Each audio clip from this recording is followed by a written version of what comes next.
नमस्कार, सगरमाथा प्राइम समाचारमा स्वागत छ। म अपेक्षा ढुङ्गाना। सगरमाथा प्राइम समाचार सुरु गरौं अहिलेसम्मका मुख्य समाचारबाट। सबैलाई साथ लिएर पार्टी सञ्चालन गर्ने कांग्रेस सभापति देउवाको प्रतिबद्धता। 5 निर्णय गरेर सकियो कांग्रेस बैठक। 4 जनालाई केन्द्रीय समितिमा मनोनयन गरिने। एमसीसी को विरोधमा सशक्त आवाज उठाउनु पर्ने एमाले नेता रावलको भनाई। नेपाल सरकारले अमेरिकालाई पठाएको पत्र सार्वजनिक गर्नुपर्ने बास्तोलाको माग। आज इसाई धर्मावलम्बीहरूको चाड क्रिसमस। नेपालमा पनि विभिन्न कार्यक्रम गरी मनाइयो। येशूले मुक्ति, प्रेम र शान्ति दिएको विश्वास।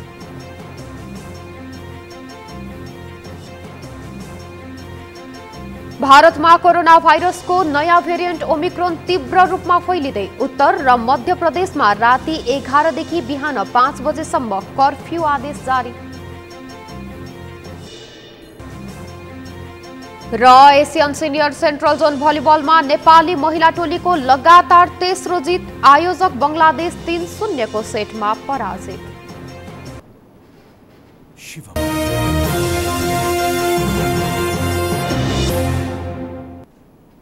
सगरमाथा प्राइम समाचार अब विस्तारमा। नेपाली कांग्रेसका सभापति शेरबहादुर देउवाले आफूलाई भोट नदिनेहरूको पनि साथ लिएर पार्टी सञ्चालन गर्ने बताउनु भएको छ। उहाँले आगामी निर्वाचनमा पार्टीलाई सबैभन्दा ठूलो दल बनाउनु पर्ने चुनौती रहेको उल्लेख गर्दै ती चुनौतीलाई पनि सामना गरेर पार्टीलाई अगाडि बढाउनु पर्ने बताउनु भयो। आज पार्टी केन्द्रीय कार्यालय सानेपामा आयोजित 14औं महाधिवेशनबाट निर्वाचित पदाधिकारी तथा केन्द्रीय सदस्यहरूको निर्वाचित प्रमाणपत्र वितरण समारोहमा बोल्दै सभापति देउवाले आफू पार्टीमा सबैको सभापति भएको र सबैलाई समेटेर उनीहरूको मतको कदर गर्दै पार्टीलाई अगाडि बढाउने बताउनु भएको हो। उहाँले आगामी निर्वाचनमा पार्टीलाई सबैभन्दा ठूलो दल बनाउनु पर्ने चुनौती रहेको उल्लेख गर्दै ती चुनौतीलाई पनि सामना गरेर पार्टीलाई अघि बढाउने प्रतिबद्धता व्यक्त गर्नुभयो। सभापति देउवाले पार्टीको आन्तरिक लोकतन्त्रलाई मजबुत बनाउने गरी निर्वाचन सम्पन्न गराएको भन्दै पार्टीको केन्द्रीय निर्वाचन समितिलाई पनि धन्यवाद दिनुभयो। सभापति देउवाले सिङ्गो मुलुकको प्रतिनिधित्व हुने गरी पार्टीलाई अघि बढाउनु पर्ने बताउनुभयो।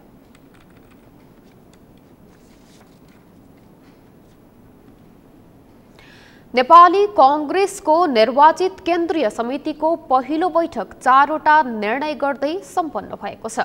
पार्टी मुख्यालय सानेपामा आज दिउँसो बसेको 14औं महाधिवेशनबाट निर्वाचित नेपाली कांग्रेसको पहिलो बैठक पार्टीलाई अझै सुदृढ एकताबद्ध बनाएर लैजाने संकल्प सहितका 4वटा निर्णय गर्दै सकिएको हो। बैठकले पार्टीको महाधिवेशनमा शुभेच्छा प्रकट गर्न आउने विभिन्न राजनैतिक दलका नेताहरू, महाधिवेशन सम्पन्न गर्न पार्टीको विभिन्न तहमा रहेर काम गरेका केन्द्रीय निर्वाचन समिति, सञ्चार माध्यम सहितलाई धन्यवाद दिने निर्णय समेत गरेको छ। त्यसैगरी राष्ट्रिय सभा निर्वाचन प्रयोजनका लागि नेपाली कांग्रेसका उम्मेद्वारहरूको लागि पार्टीका सभापति शेरबहादुर देउवाको हस्ताक्षर प्रयोग गर्ने निर्णय पनि बैठकले गरेको पार्टीका महामन्त्री गगन कुमार थापाले जानकारी दिनुभयो। दल दर्ताका लागि निर्वाचन आयोगमा सबै विवरण बुझाउने, अध्यावधिक गर्ने कामको जिम्मेवारी पार्टीको तर्फबाट मुख्य सचिव कृष्ण प्रसाद पौडेललाई दिने निर्णय पनि गरिएको छ।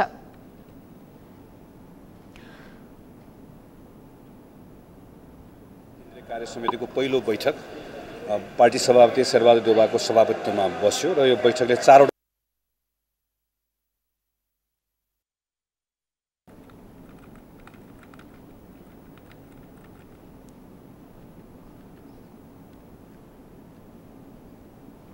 नेकपा एमालेका नेता भीम रावलले एमसीसी को विरोधमा सशक्त ढंगले आवाज उठाउनु पर्ने बताउनु भएको छ। एमाले नेता रावलले एमसीसी संसदबाट पारित भए मुलुकमा समानान्तर सरकार बन्ने खतरा रहेको उल्याउँदै त्यसलाई रोक्न सबैले आवाज उठाउनु पर्ने तर्क गर्नुभएको हो। पूर्व उप प्रधानमन्त्री समेत रहनुभएका उहाँले एमसीसी संशोधन बिना नै संसदबाट पारित गरिए त्यसले मुलुकलाई शक्ति राष्ट्रहरूको द्वन्द्व र सङ्घर्षमा परिणत गर्ने चेतावनी समेत दिनुभयो। नेता रावलले कुनै पनि देशभक्त नेपालीले त्यो सम्झौता मान्न नसक्ने अडान समेत दोहोर्याउनुभयो। उहाँले एमसीसी सम्झौता संशोधन गरेर अघि बढाउन आफू पनि सहमत रहेको बताउनुभयो। हामी कम्युनिस्ट पार्टीको सदस्यको हैसियतले समाजवादी व्यवस्थालाई अवश्य पनि मन पराउँछौँ। समाजवादी विश्व हाम्रो मित्र हो, त्यसमा कुनै शङ्का छैन। तर आज एमसीसीको जुन हामी कुरा गरिरहेका छौँ यो हामी आफ्नो देशको हितको दृष्टिकोणबाट, आफ्नो स्वाधीनता, आफ्नो स्वतन्त्रता, नेपाली जनताको आफ्नो स्वाभिमानको दृष्टिकोणबाट हामी यो छलफल गरिरहेका छौँ भन्ने मलाई लाग्छ। हुन त यसमा म राजनीति शास्त्रको विद्यार्थी पनि हुँ। अब यसमा यो लोकतन्त्रको कुरा पनि जोड्नु भएको छ, अमेरिकी डेमोक्रेसीको कुरा। त्यसमा कुरा गऱ्यो भने फेरि यो विषय अन्यत्रै जान्छ। म त्यता अहिले जान चाहन्न। हाम्रो देशको संविधान, हाम्रो कानुन, हाम्रो स्वाधीनता र हाम्रो आफ्नो देशको अखण्डतासँग एकदमै सम्बन्धित भएर आएको मिलेनियम च्यालेन्ज कर्पोरेसनसँगको जुन सम्झौता छ, म त्यो सम्झौतामा मात्रै केन्द्रित रहेर यहाँहरूको समक्ष कुरा राख्न चाहन्छु। किनकि मैले आयोजक साथीहरूसँग कुरा गर्दा मलाई जम्मा 25 मिनट भन्नुभएको थियो। तर यो मिलेनियम च्यालेन्ज कर्पोरेसनसँग सम्बन्धित विषय यति गहन, यति विस्तृत छ कि त्यो समयमा मैले प्रस्तुत गर्नुको लागि यहाँ अरू धेरै कुरा गर्न थालेँ भने तपाईँहरूलाई भन्नुपर्ने कुरा नभनेर म यत्तिकै छोड्नुपर्ने अवस्था आउने हुँदा म सिधै विषयमा जान्छु। र यसमा सबभन्दा पहिले तपाईँहरू यहाँ जति सहभागी हुनुहुन्छ साथीहरू, म एउटा कुरा सुरुमा के भन्न चाहन्छु भने मैले नेता रावलले मुलुकको सार्वभौमिकतामाथि आँच आउने खालका कुनै पनि सम्झौता नेपालका लागि स्वीकार्य हुनै नसक्ने बताउनुभयो। नेत्रविक्रम चन्द नेतृत्वको नेकपाका नेता धर्मेन्द्र बास्तोलाले एमसीसी पारित गर्ने काम गरियो भने मुलुक गम्भीर दुश्चक्रमा फस्ने चेतावनी दिनुभयो।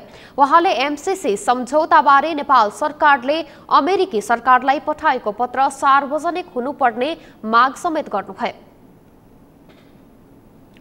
पूर्व राजदूत लीलामणि पौडेलले एमसीसी राष्ट्रहितमा नरहेकाले त्यसलाई अगाडि बढाउन नसकिने स्पष्ट पार्नुभयो। उहाँले अन्य मुलुकको शर्त लागू हुने गरी राखिएको शर्त, सुरक्षासँग सम्बन्धित खतरनाक शर्तहरू एमसीसीमा रहेकाले त्यसलाई स्वीकार गर्दा मुलुक अन्य मुलुकको बन्दी बन्नुपर्ने अवस्था आउने खतरा पनि औल्याउनुभयो।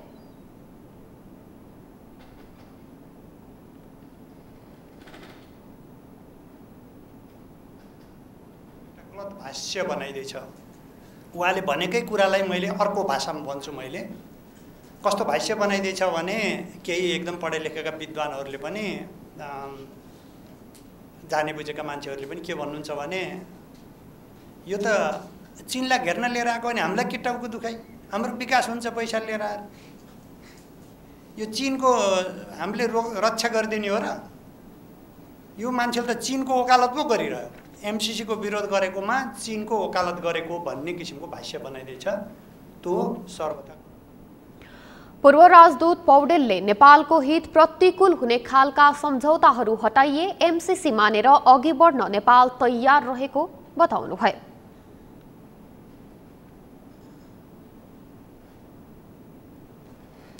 बागमती प्रदेशका मुख्यमन्त्री राजेन्द्र पाण्डेले 18 सदस्यीय मन्त्रीमण्डल विस्तार गर्नुभएको छ। मन्त्री थपिएसँगै बागमतीमा मन्त्रीमण्डल 18 सदस्यीय भएको छ।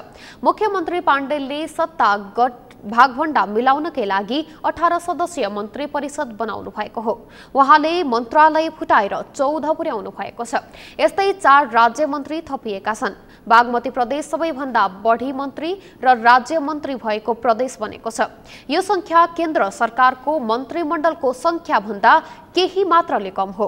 एक मन्त्री र सचिवालयको तलब भत्ता, आवास मर्मत र फर्निचर, सञ्चार, अतिथि सत्कार, इन्धन, भ्रमण, सवारी मर्मत र मन्त्रालयको भाडा सहित वार्षिक 10 करोड 92 लाख प्रशासनिक खर्च विनियोजन गरिएको छ। त्यस्तै एक राज्य मन्त्री र उनको सचिवालयको प्रशासनिक वार्षिक खर्च मात्रै 20 लाख उठ्छ। यसरी 7 मन्त्रालय र 4 राज्य मन्त्री थप्दा प्रशासनिक खर्च मात्र 77 करोड 24 लाख व्ययभार थपिन्छ।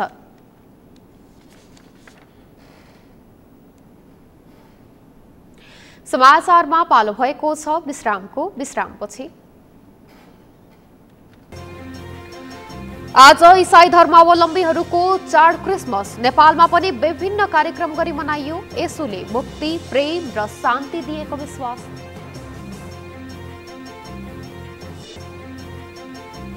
भारतमा कोरोना भाइरसको नयाँ भेरिएन्ट ओमिक्रोन तीव्र रूपमा फैलिँदै उत्तर र मध्य प्रदेशमा राति 11 देखि बिहान 5 बजेसम्म कर्फ्यू आदेश जारी। र एसियन सिनियर सेन्ट्रल जोन भलिबलमा नेपाली महिला टोलीको लगातार तेस्रो जित। आयोजक बंगलादेश 3-0 को सेटमा पराजित।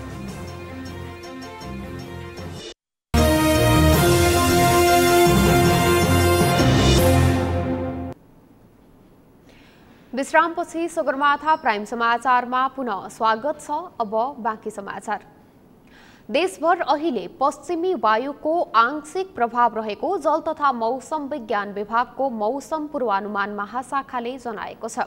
हाल सुदूरपश्चिम प्रदेश, लुम्बिनी प्रदेश र प्रदेश नम्बर 2 मा आंशिक बदली रही बाँकी स्थानहरूमा मौसम सामान्यतया सफा रहेको महाशाखाले बताएको छ। महाशाखाका अनुसार आज देशको उच्च पहाडी तथा हिमाली क्षेत्रका थोरै स्थानहरूमा हल्का हिमपातको सम्भावना रहेको छ। त्यस्तै देशका पहाडी भूभागको 1 वा 2 स्थानमा हल्का वर्षाको सम्भावना रहेको छ। तराईका भूभागहरूमा बिहानको समयमा हुस्सो कुहिरो लागेको थियो भने देशभर चिसो बढ्ने क्रम जारी रहेको महाशाखाले जनाएको छ। चिसोबाट बस्न आवश्यक सुरक्षा एवं सतर्कता अपनाउन महाशाखाले आग्रह गरेको छ। चिसोको प्रभावबाट बस्न के कस्ता कुरामा ध्यान दिनुपर्छ? अमृत ढकालको रिपोर्ट। पोष लागेसँगै घाम कम लाग्ने र लागे पनि पारिलो घाम नलाग्ने हुँदा यो साता काठमाडौँ उपत्यका सहित देशभर चिसो बढेको छ। देशभर चिसो बढ्दा यसले नागरिकको जनजीवन प्रभावित पारेको छ। काठमाडौँ उपत्यकामा शनिबार वर्षकै सबैभन्दा चिसो महसुस गरिएको थियो। शनिबार काठमाडौँ उपत्यकाको तापक्रम 2.6 डिग्री सेल्सियससम्म झरेको थियो। मङ्सिर दोस्रो सातादेखि काठमाडौँ उपत्यका सहित देशभर चिसो बढ्दो क्रममा छ। यस वर्ष सबैभन्दा कम तापक्रम जुम्लामा मापन गरिएको छ। जुम्लामा न्यूनतम तापक्रम -6 डिग्रीमा झरेको छ। यस्तै तराईमा पनि हुस्सु कुहिरो लाग्न थालेको छ। सोमबार काठमाडौँ उपत्यकाको न्यूनतम तापक्रम 3.6 डिग्री सेल्सियस मापन गरिएको छ। यस्तै अत्याधिक चिसोले तराई मधेसका नागरिकको दैनिकी प्रभावित बनेको छ। तराईमा सोमबार यो वर्षकै सबैभन्दा बढी जाडो भएको मौसम पूर्वानुमान महाशाखाले जनाएको छ। महाशाखाका अनुसार सोमबार बिहानको तराईका अधिकांश जिल्लामा न्यूनतम तापक्रम 6 डिग्री सेल्सियस मापन गरिएको छ। यस्तोमा चिसोका बिरामी बढ्ने सम्भावना हुन्छ। यो मौसममा रुगाखोकी, निमोनियाका साथै दम, बाथ जस्ता रोगले समेत सताउने भएकाले जाडोबाट बस्न आवश्यक हुन्छ। यस्तै चिसोको समयमा छाला र आँखाको समेत समस्या देखिने गर्दछ। बिहानको चिसोले छातीमा धेरै असर पुग्ने भएकाले बाक्लो र न्यानो कपडा लगाउन स्वास्थ्यविदले सुझाव दिन्छन्। श्वास प्रश्वासमा सबभन्दा बढी समस्या हुनसक्छ जाडोमा।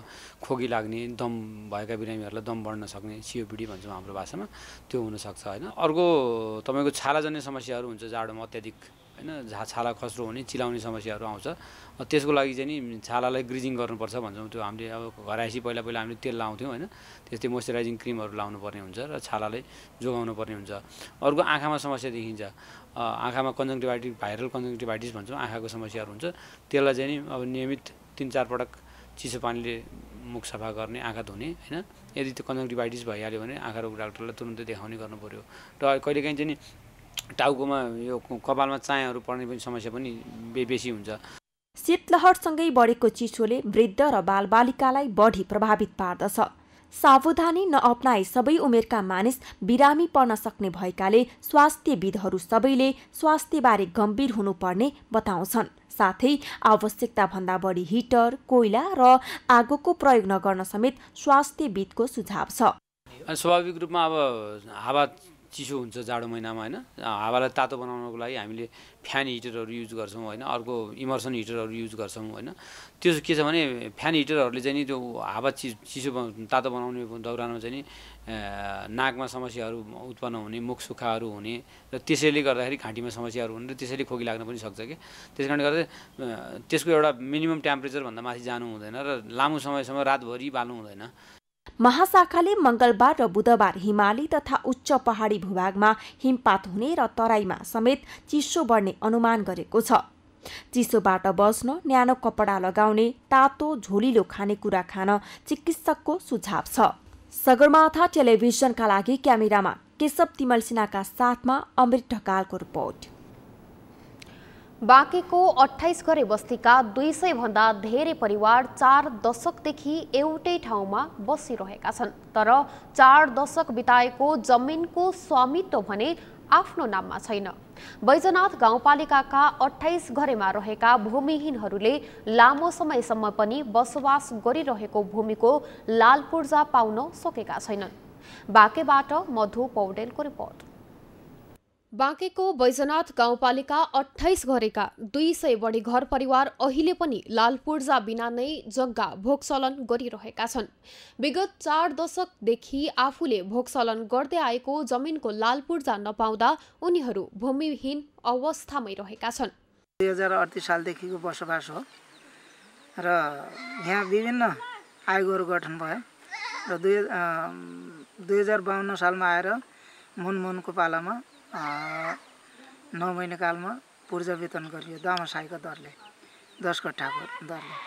हामी एकदमै खुसी भयौँ। हाम्रो घरवास थिएन, कसैको अलि बढी जग्गा थियो, 15-20 कट्ठा थियो भने कसैको 2-4 कट्ठा 1 कट्ठा थियो। त्यसलाई सबै दामासाईको दरले दिने भनेर 10 कट्ठाको दरले पूर्जा वितरण भयो र कारणवश त्यो पूर्जा थाहै हुन सकेन र पछि गएर यहाँका केही पैसा हुने व्यक्तिहरूले तारताल बस्ती विकास कम्पनीबाट नाफी गर्नुभयो, आधा हामी पैसा नहुनेहरू छुट्यौँ र त्यसबाट अब फेरि पनि आयोग गठन भयो अस्ति भर्खरै र नापनक्सा गाउँपालिकाबाट त्यो नाप्नको लागि टोलीहरू खटाउनु भयो र तुरुन्तै त्यो नापनक्सा हुँदाहुँदै 10-15 दिनभित्रै आयोग ढल्यो। फेरि हामी एकदमै निराश छौँ। अहिले हामी कसरी हाम्रो घरवास सुनिश्चित हुन्छ भनेर हामी त्यही चिन्तामा छौँ। राजनैतिक दलका नेताहरूले लाल पूर्जा दिलाउने आश्वासन पटक पटक दिने गरेको भए पनि अहिलेसम्म कसैले नहेरेको 28 घरेका स्थानीयको गुनासो छ। अनि अहिलेसम्म हामीले धेरै कोसिस गर्यौँ, हामीले त्यतिखेर नागै भोगै अनि हामीले साँझ बच्चालाई खुवाउन पनि चामल पनि हामीले बेचेर पनि कर्मचारीहरूलाई खुवायौँ अनि त्यति गर्दा जग्गा अहिले यो साल हुन्छ, अर्को साल हुन्छ, अर्को साल हुन्छ, अर्को साल हुन्छ अनि सबै कुरा अनि भन्दा हामीले राज्यले हाम्रो खोजी गरेन। कसैले आउँछन् काला लाल पूर्जा दिन्छन्, तिम्रो खोजी हुन्छ भन्छन्, तिनीहरूले पनि दिँदैन। कोही भोट माग्ने बेला आउँछन्, लौ हामी त अहिले पक्कै तपाईँहरूको बनाइसक्छौँ, हामी बनाउँछौँ, ढुक्कै हुनुहोस् भन्दै बाबु हाम्रो अहिले त्यो लागि हामी केही जग्गा बनाएन जान्छौँ भन्ने आशयमा मरिजानु भयो। पूर्जाहरू पाएपछि के हुन्थ्यो भने हाम्रो लाल पूर्जा एउटा हाम्रो सम्पत्ति हो नि त। लाल पूर्जा भनेको त हाम्रो सम्पत्ति पायौँ, राज्यले हामीलाई सम्पत्ति दियो। हामी यसबाट अब हाम्रो सम्पत्ति छ भन्ने एउटा हामी ढुक्क साथ हामी मर्न पनि पाउने भयौँ त। 28 घरे समुदायको समस्याको बारेमा स्थानीय सरकार समेत जानकार छ, तर समस्याको समाधानमा भने उदासीन देखिएको स्थानीयको आरोप छ। स्थानीय जनप्रतिनिधिहरू भने आफूहरू उनीहरूको समस्याप्रति गम्भीर रहेको बताउने गरेका छन्। यहाँको अधिकांश सबैको कित्ता काट भइसकेको छ र हामीले दशैँभित्रमा हामीले उहाँलाई पूजा दिने तयारीका साथ लागेका थियौँ भने सरकार परिवर्तनसँगै त्यो आयोगलाई नेपाली काङ्ग्रेस लगायत गठबन्धन सरकारले त्यो आयोगलाई विघटन गर्यो र अहिले त्यो काम रोकिएको छ। हामीले त्यसलाई चाहिँ स्थानीय सरकारले सञ्चालन 2074 को कार्यविधि अनुसार स्थानीय सरकारले कित्ता काट गरी व्यवस्थित गर्ने भन्ने भए व्यवस्था अनुसार हामीले अहिले त्यसलाई कित्ता काट गरेर नक्साहरू बनाइरहेको अवस्था छ। यो हाम्रो रामपुर अहिले प्रशासनिक भवन नयाँ बनेको छ, त्यहाँ हामीले एकै कार्यालय स्थापना गरेका छौँ नाम चाहिँ सुकुम्बासी एकाइ कार्यालय र त्यहाँ चाहिँ त्यो कार्यालयभित्र त्यहाँको किता कार्ड भएर नक्सा डिजिटल नक्सा बनाउने काम भएको छ र दर्ता गर्ने काम भएको छैन र दर्ता सँगसँगै हामीले उहाँहरूलाई पूर्जा वितरण गर्ने तयारी लागेका थियौँ र यो सरकार परिवर्तन ढलेपछि अहिले स्थगित भएको अवस्था हो। दैनिक ज्याला मजदुरी गरेर छाक टार्दै आएका उनीहरूले आफूहरूको समस्या समाधानको आशा गर्दै आएको लामो समय भइसकेको छ, तर अझै उनीहरूको समस्या भने समाधान हुन सकेको छैन। सगरमाथा टेलिभिजनका लागि बाँकेबाट मधु पौडेलको रिपोर्ट। घरको चुलो चौकामा मात्रै सीमित महिलाहरू पछिल्लो समय उद्यमी बन्न थालेका छन्। स्थानीय सरकारपछि विभिन्न तालिम लिएका महिलाहरू घरको कामसँगै आय आर्जनमा पनि लागेका हुन्। यो उदाहरण कैलालीको धनगढी उपमहानगरपालिका 3 का महिलाहरूको हो। वडा कार्यालयबाट डुना टपरी सम्बन्धी तालिम लिएका महिलाहरू उत्पादनका लागि वडाबाटै मेसिन समेत पाएपछि अहिले घरमै आय आर्जनमा लागेका हुन्। कैलालीबाट दिनेश विष्टको रिपोर्ट। हो, स्थानीय सरकार आएपछि विभिन्न सिपमूलक तालिम आयोजना हुन्छन्। करिब 5 वर्षे कार्यकालमा स्थानीय सरकारले 50% नागरिकलाई तालिम दिइसकेका छन्। तालिम दिए पनि यसको उपलब्धि शून्य झै देखिन्छ। तर धनगढी उपमहानगरपालिका वडा नम्बर 3 ले यहाँका महिलाहरूलाई दुना टपरी सम्बन्धी तालिमसँगै मेसिन समेत उपलब्ध गराएपछि यी महिलाहरू आर्थिक आय आर्जनतर्फ लागेका छन्।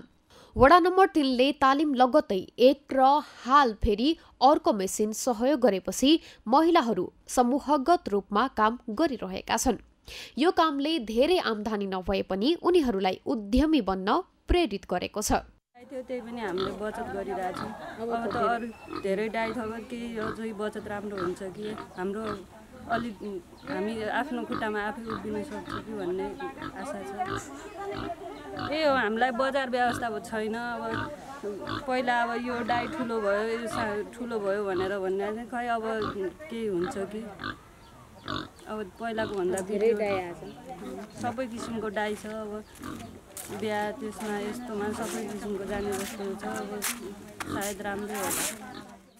तालिम पाएपछि उनीहरूले घरमै दुना टपरी मेसिन समेत पाएपछि घरको काम सकेर दुना टपरी बनाउने काम गरिरहेका छन्। नजिकै जंगलबाट पातहरू संकलन गरी दुना टपरी बनाउने गरेका यी महिलाहरूलाई भने बजारको अभाव छ। प्लास्टिकका सामान भन्दा पातबाट निर्मित दुना टपरीको उपयोग सबैले गरे सहज हुने उनीहरूको अपेक्षा छ। अब दुना टपरी तालिम कैली मशीन पहली अब यह काम करब कहती मेहनत भी करती काम हम अपना दिन करती रही। हाट बाजार में बेचे गिली हमने बाजार लगेली ठाव ठाव दुकान में पूछे गिली देहे गिली। अब कहीं मेरे के हो कि हमारा व्यापार नहीं हुई है ना, तब हमारे हमरे अब कहीं मेरे के देव तो से और बना के बहे ऊपर बढ़े से कब की आप काम करना सहज। अब व्हील आप वह पट्टे टूना गार हो हमन के अब बरखा में लड्डी हम बाहर आ जाए नांगे नहीं सेक जाए। अब आजकल तो टनिक सीजन बना कठोकपुर बनेला वह डगर जैठी।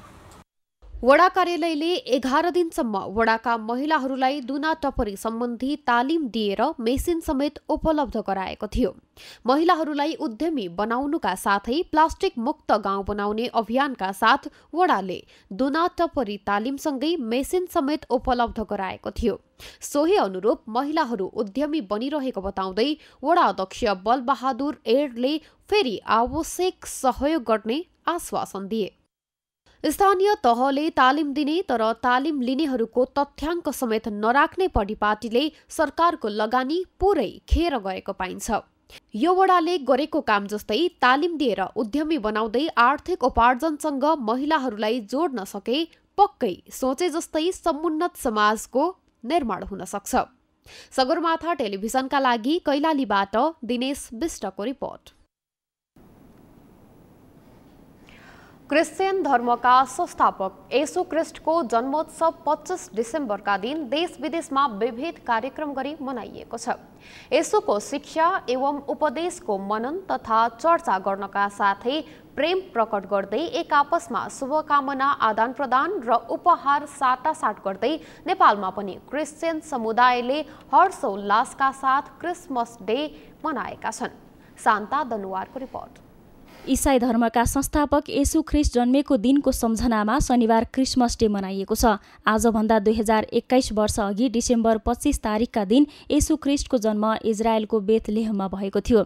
पवित्र आत्माबाट गर्भवती भई कुमारी मरियमबाट जन्मिनुभएका येशू ख्रिस्टले 3 मुख्य खुसियाली दिएको क्रिस्चियनका अनुयायीहरू बताउँछन्। इसाई धर्मावलम्बीहरूका अनुसार मुक्ति, प्रेम र शान्ति दिएको विश्वासमा क्रिस्चियन समुदायले आजको दिनलाई 3वटै दिवसका रूपमा मनाउने गरेका छन्। मानिसलाई प्रेम गरेर आएकाले प्रेम दिवस, शान्ति स्थापना गर्न आएकाले शान्ति दिवस र मुक्ति दिन आएकाले मुक्ति दिवसका रूपमा आजको दिनलाई मनाउने गरिएको क्रिस्चियनहरू बताउँछन्। क्रिसमसको महत्त्व भन्नुपर्दाखेरि येशू ख्रिस्ट यस संसारमा मानव जाति मानव भएर यस पृथ्वीमा 2000 वर्ष अगाडि जन्मनु भएको दिनको सम्झनामा क्रिसमस मनाइन्छ। अनि क्रिसमसको महत्त्व भनेको नै बाइबलमा लेखिएको छ, किनभने परमेश्वरले संसारलाई यस्तो प्रेम गर्नुभयो, उहाँले आफ्नो एकमात्र पुत्रलाई दिनुभयो, उहाँमाथि विश्वास गर्ने प्रत्येक नाश नहोस् तर त्यसले अनन्त जीवन पाओस्। उहाँले अनन्त जीवन भनेको मानिस एक दिन मरेर जान्छ तर त्यसपछि उसको आत्मा कहाँ जाने, उसको आत्मा चाहिँ स्वर्गमा जाओस्, स्वर्गमा सधैँको लागि रहन सकोस् भन्नको लागि नै त्यो जीवन दिनलाई नै येशू आउनुभयो। अनि त्यसैको महत्त्वमा क्रिसमस मनाउने गरिन्छ। प्रभु येशू चाहिँ संसारको ज्योति अनि संसारको मुक्तिदाता भएर आउनु भएको, उहाँ चाहिँ परमेश्वर भएर पनि स्वर्ग पृथ्वी बनाउने सृष्टिकर्ता परमेश्वर भएर जल र थल बनाउने परमेश्वर, घाम र जुन बनाउने परमेश्वर, उज्यालो र अँध्यारो बनाउने परमेश्वर, त्यो सृष्टिकर्ता परमेश्वर नै फेरि उहाँ मानिस भएर आउनुभयो। यूहन्ना 1 मा त्यही भनेको छ, उहाँ चाहिँ वचनै हुनुहुन्थ्यो अनि वचनैद्वारा उहाँ देहधारी भएर आउनुभयो पवित्र आत्माको शक्तिद्वारा, र उहाँ चाहिँ कुनै पनि पाप र हितको हुनुहुन्थ्यो। पापै नगर्नु भएको, पापै नचिन्नु भएको प्रभु येशू अनि संसारमा पापमा डुबेका मानिसहरूलाई चाहिँ पापबाट उद्धार गर्न, पापबाट छुटकारा दिन, पापको शक्ति र पापको उपस्थितिबाट पनि बन्धनबाट पनि छुटकारा दिन आउनुभएको उहाँ चाहिँ आज प्रभु येशू आउनुभएको चाहिँ उहाँ संसारलाई जीवन दिन आउनुभयो। यूहन्ना 3 को 16 मा त्यही भनेको छ। हाल नेपालमा 30 लाख क्रिस्चियन धर्मावलम्बीहरू र 13,000 भन्दा बढी चर्च बनिसकेको नेपाल क्रिस्चियन महासङ्घले जनाएको छ। विश्वका धेरै मानिसले मनाउने क्रिसमस डे नेपालमा भने विक्रम सम्वत 2063 पछि महोत्सवका रूपमा मनाउन थालेको हो। क्रिसमसको अवसरमा विक्रम सम्वत 2063 देखि 2074 सम्म सार्वजनिक बिदा दिएको थियो। यस अवसरमा विक्रम सम्वत 2075 देखि 2077 सम्म भने क्रिस्चियन धर्मावलम्बीहरूलाई मात्र बिदा दिएको थियो। यस वर्ष भने सबैलाई सार्वजनिक बिदा दिएको छ। हामी क्रिस्चियनहरू, हामी इसाईहरूले चाहिँ येशू प्रभु जो बालक जन्मनु भयो, उहाँ चाहिँ एउटा मानिसको रूपमा जन्मनु भएको हो। अनि उहाँ जन्मिनु भएको कारण चाहिँ हामी सारा मानिसहरू पाप स्वभावमा जन्मिएका अनि पाप स्वभावमै हामी हुर्केका बढेका र हामीहरूलाई चाहिँ पापबाट मुक्ति दिनको निम्ति उहाँ मानिसको रूपमा आउनु भएको हो भन्ने कुरा चाहिँ हामी विश्वास गर्छौँ। अनि उहाँले चाहिँ एउटा सिद्धताको जीवन जिउनु भएको है, त्यो कारणले गर्दाखेरि मुक्ति चाहिँ उहाँ मात्रै सम्भव छ, उहाँले मात्र दिन सक्नुहुन्छ भन्ने कुरा विश्वास गर्छौँ हामी। अनि हामी क्रिस्चियनहरूको लागि चाहिँ उहाँ येशू जन्मनु भएको दिनलाई विशेष हर्ष उल्लासका साथ हामी मनाउने गरेका छौँ। आजको दिनलाई बडा दिन भन्छौँ अनि क्रिसमस पनि भन्छौँ। अनि हामी यसलाई एकदम खुसी साथ मनाउँछौँ। अनि यसलाई चाहिँ हामी प्रभु येशू ख्रिस्ट जन्मिनु भएको दिनलाई सम्झेर हामी मनाउँछौँ। अनि यो यथार्थ पनि छ। अनि यो कुरामा हामी सबैजना हर्षित भएर यो कार्यक्रम गर्छौँ, भेटघाट गर्छौँ, एकअर्कामा प्रेम बाँडाबाँड गर्छौँ। यसरी नै हामी क्रिसमसहरू मनाउँछौँ। पछिल्लो समय मुख्य शहरका प्रमुख स्थलमा क्रिसमस ट्री सजाउने गरेको देखिन्छ। विशेष गरी क्रिस्चियन समुदायका विदेशी पर्यटकलाई आकर्षित गर्न साजसज्जा गरिएको छ। गत वर्ष कोरोना महामारीका कारण क्रिसमसमा चहल पहल कम भएको थियो। यस वर्ष भने पर्यटक आउने क्रम सुरु भएकाले पर्यटकीय क्षेत्र ठमेल, बौद्ध, पोखरा, सहुरा लगायत स्थलमा क्रिसमसको रमझम बढी देखिएको छ। सगरमाथा टेलिभिजनका लागि क्यामेरामा सुरेन्द्र राउतका साथ शान्ता दनवार, काठमाडौँ। यसै सन्दर्भमा आज हामीले सगरमाथा जनबोलीमा सर्वसाधारणलाई सोधेका थियौं, क्रिसमस कसरी मनाउनु भयो। हेरौं सर्वसाधारणको प्रतिक्रिया उनीहरूकै शैलीमा।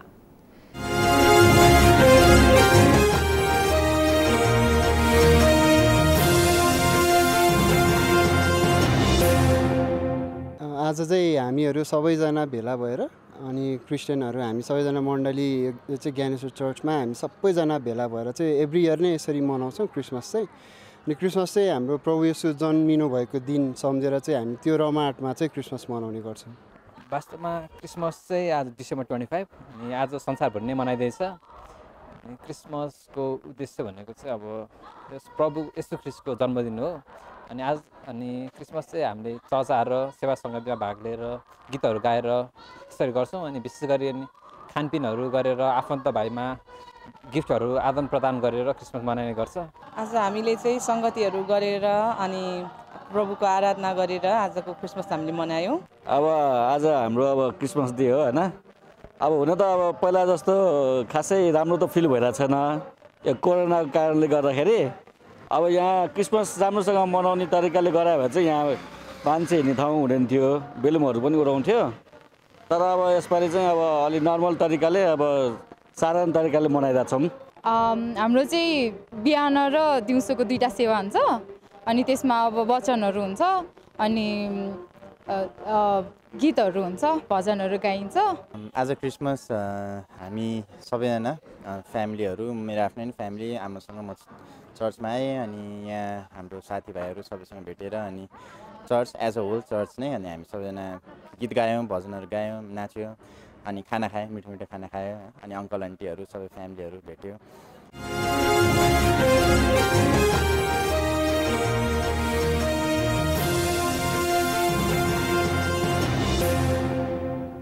समाचारमा पालो भएको छ विश्रामको। विश्रामपछि भारतमा कोरोना भाइरसको नयाँ भेरिएन्ट ओमिक्रोन तीव्र रूपमा फैलिँदै उत्तर र मध्य प्रदेशमा राति 11 देखि बिहान 5 बजेसम्म कर्फ्यू आदेश जारी। र एसियन सिनियर सेन्ट्रल जोन भलिबलमा नेपाली महिला टोलीको लगातार तेस्रो जित, आयोजक बङ्गलादेश 3-0 को सेटमा पराजित।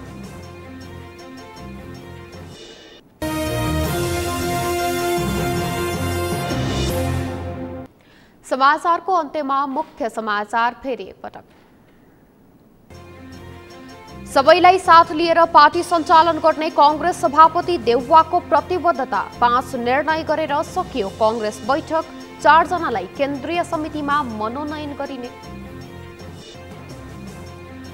एमसीसी को विरोधमा सशक्त आवाज उठाउनु पर्ने एमाले नेता रावलको भनाई, नेपाल सरकारले अमेरिकालाई पठाएको पत्र सार्वजनिक गर्नुपर्ने वास्तोलाको माग। आज इसाई धर्मावलम्बीहरूको चाड क्रिसमस, नेपालमा पनि विभिन्न कार्यक्रम गरी मनाइयो। येशूले मुक्ति, प्रेम र शान्ति दिएको विश्वास।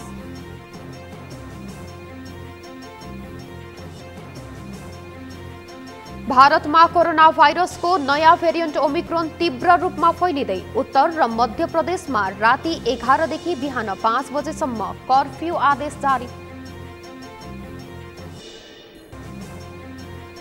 र एसियन सिनियर सेन्ट्रल जोन भलिबलमा नेपाली महिला टोलीको लगातार तेस्रो जित, आयोजक बङ्गलादेश 3-0 को सेटमा पराजित। हवस् त सगरमाथा प्राइम समाचार अहिलेलाई सकियो। तपाईं समाचार बुलेटिनका साथै सगरमाथा टेलिभिजनका सम्पूर्ण कार्यक्रम www.sagarmatha.tv मा पनि पढ्न र हेर्न सक्नुहुनेछ। साथै युट्युबमा youtube.com/sagarmatha TV नेपालमा हेर्न सक्नुहुनेछ। साथै तपाईं हामीलाई फेसबुकमा पनि facebook.com/yesTV नेपालमा फलो गर्न सक्नुहुनेछ। समाचारको शिखर, नेपालको गौरव, नेपालको पहिलो न्यूज च्यानल सगरमाथा टेलिभिजन हेर्दै गर्नुहोला। नमस्कार।